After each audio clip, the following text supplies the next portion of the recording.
Where does that sit with the UDA? Because UDA, as we're all saying, we are here to win this, and we're here to make sure that we retain that seat because it was a UDA seat.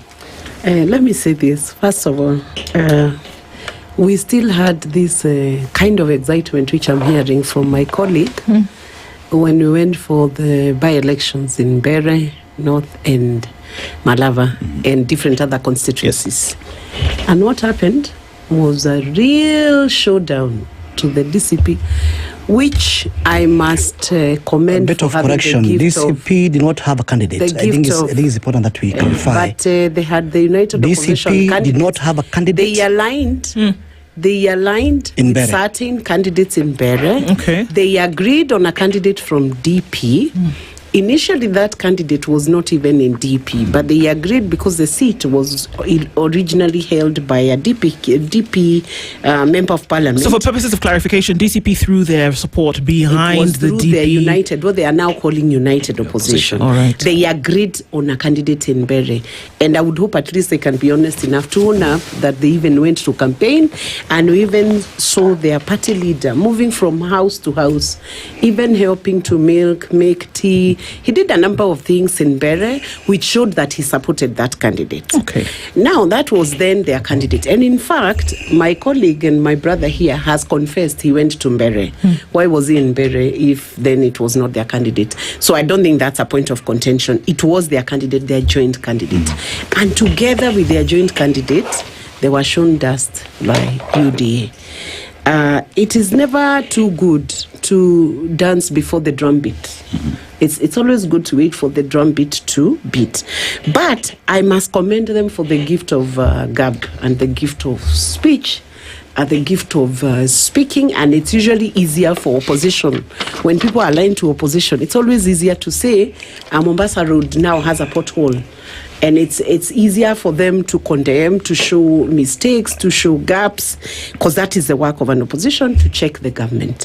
However, just like it happened in Malava and in Bere, we now have an excitement building around, a storm gathering around. It's a storm in a teacup, gathering around the numbers that turned out to do the nominations, the party primaries, both in comparing both UDA, how UDA performed in terms of numbers, and the DCP. But I want to say this. If you notice, the UDA party primaries were done on a Friday. The community you are dealing with in Olkalau, you must understand the context within which these voters are coming out. This is a very hardworking community within Olkalau. They do agriculture farming, and most of them are in farms.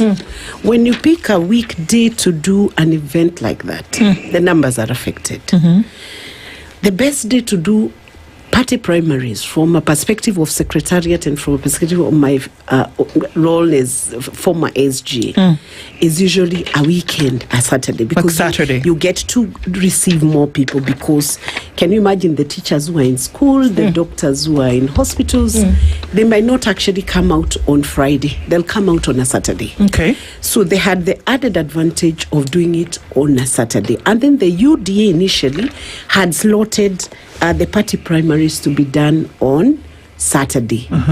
But IEBC ideally will not allow two political parties to do a party primaries on the same day. Okay. So when I was heading the UDA secretariat, the IEBC would guide each of us to pick a date that is away from the other parties to avoid conflicts, because they are the same classrooms that you'll be used, or the same stations that you'll be used, polling stations. So to avoid a fight and a showdown between the two police of the turnout can then be short-lived, very short-lived, because the game is not yet over. It's just begun. Okay. And let me also say this.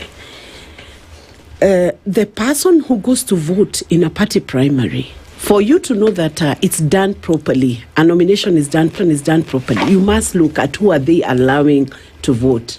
Because imagine if they don't have a party register, they are using the IBC register, and anyone can walk into any station and can vote in this station and vote in the other station. So the success of that party primary, though the numbers may be shouldered up, would only be tested and checked and verified, if you confirm that every person who walked into each station voted only once and they did not go to a neighboring polling station, until they show the process that they have gone through and show that the process was so short that you could not walk into another station, that's when you can dance about the numbers.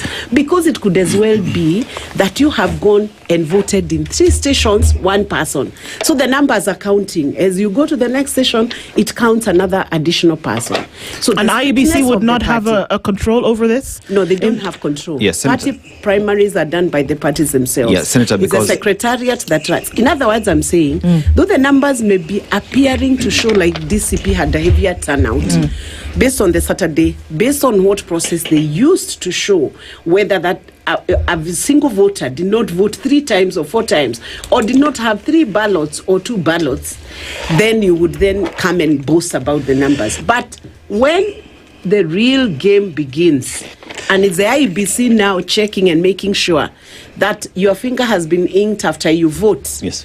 That's when you tell the true test of who is more popular than the other. I think allow me to correct something. I hear a lot of get a chance. Let me finish. Let's just finish that point and then come to you, Wakili. And I'm saying this. If you look at the former member of parliament who passed on, he was Jubilee Party, but aligned to UDA. So that seat was ideally not held by UDA. Okay? It was not held by UDA, but he was aligned to the UDA. And I would say this, the candidates who are now flying the flag of both the UDA and the DCP have been in the field before. One of them held the second position in 2022. So let me tell you something. Wait for the game. It is not yet over. It has just begun. Yeah. Wakili, as you respond, I just want to ask this question. The senator has raised something very critical when it comes to nomination processes, because this is done by the party.